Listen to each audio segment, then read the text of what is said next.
Hello, Patriots. I'm Lee Watts, and this is Patriot Point, your source for Kentucky news and analysis from a conservative, Christian, and common sense point of view. Well, this week we have news for you about the Kentucky governor's race and some of the other statewide elected offices. I'm going to be showing you a video clip this week, and it was in a race where I was having a very difficult time making my decision, and the video clip I'm going to show you this week, that made up my mind who I'm going to vote for, and I hope it'll be just as helpful to you. But before we get into those elections, I want to talk about something that happened this week. Of course, during the lockdowns, everybody should know the first thing Andy Beshear did is he ordered the police, like the Gestapo, to go to churches and put notices on cars that said, you may now face a $500 fine and a full year in jail for defying Andy Beshear's commands. Not any laws, just defying what he said. Well, of course, he was taken to court over that, and the court said he never did have authority to do this. He just did it on his own. And the punishment for that just came out this week. And Andy Beshear has been ordered for violating the law, for violating these people's constitutional rights. He has to pay them a whopping $270,000. Well, praise the Lord that there's a punishment for this. Now, here's the thing. I don't think that the people of Kentucky out of the state budget should have to pay 1 red cent for this.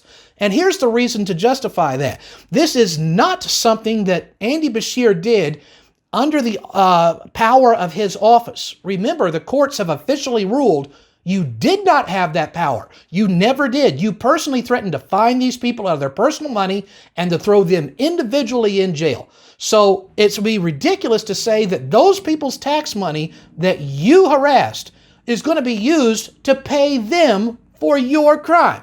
So I call on the Kentucky State Treasurer, Allison Ball, don't you dare write a check to pay these people out of the tax money of the people of Kentucky. I call on the State Auditor, Mike Harmon, don't you dare approve this and say it's okay. This is something he did on his own, and he should be the one to have to pay that. I also call on the Attorney General, Daniel Cameron. Don't hold this guy to the fire, and don't let him get away with making Kentuckians pay for his personal violation of Kentuckians' rights.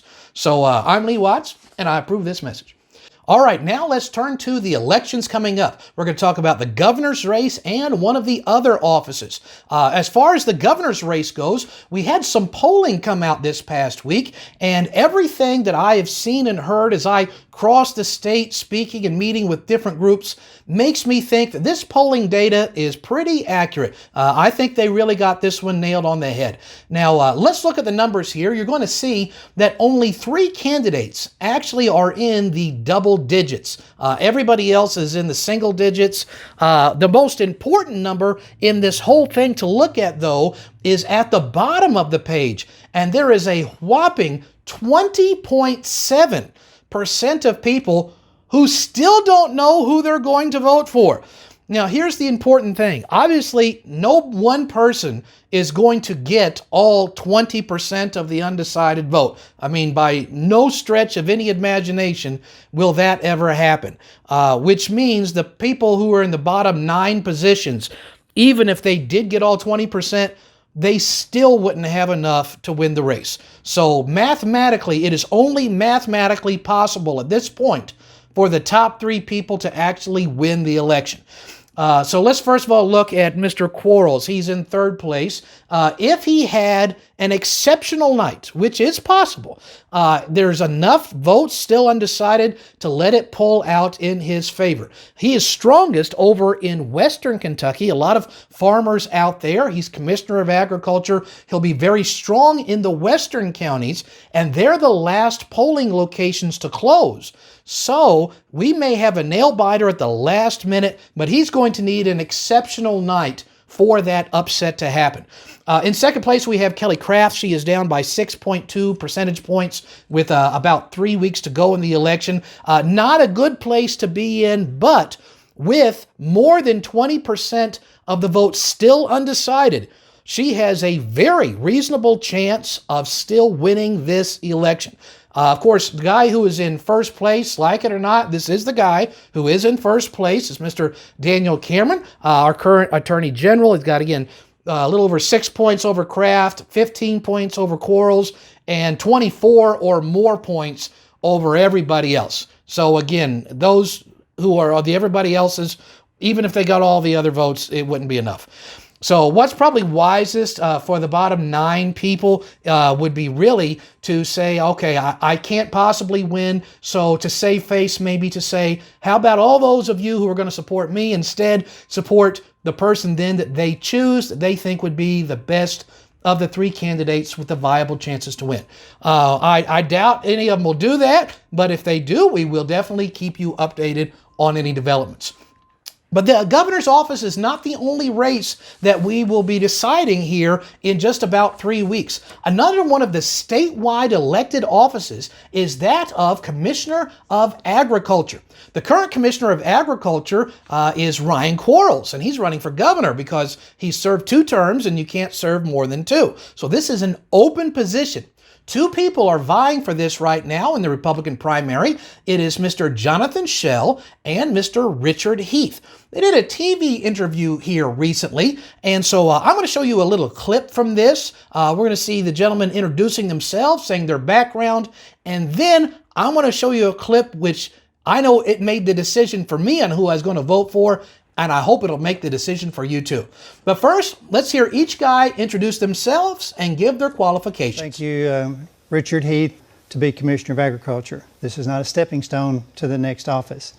Have the background and experience. In addition to growing up on the farm, after graduating high school, I raised corn, soybeans, wheat, and tobacco, put myself through college at Murray State University, earned a master's degree in agriculture, then took a job managing a Graves County co-op store. So I have both the farm background and the ag business background. And then I've served in the legislature since 2012. Currently serve as the commissioner, as the chairman of the House Agriculture Committee. And then candidate Schell. Thank you, Mario. I'm a 5th-generation farmer from Garrett County, and I'm a Christian, conservative, and a Republican, and a former state representative and former and first House Majority Leader for the state of Kentucky as a Republican.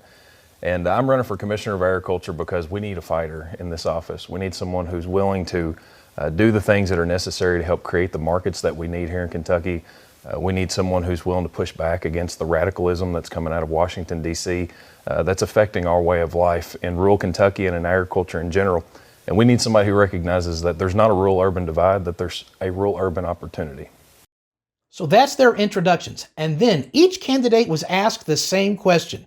That would be, tell us, if you're Commissioner of Agriculture, how you would work with the Biden administration and with Kentucky's congressional delegation, those people up there, the feds in Washington, D.C.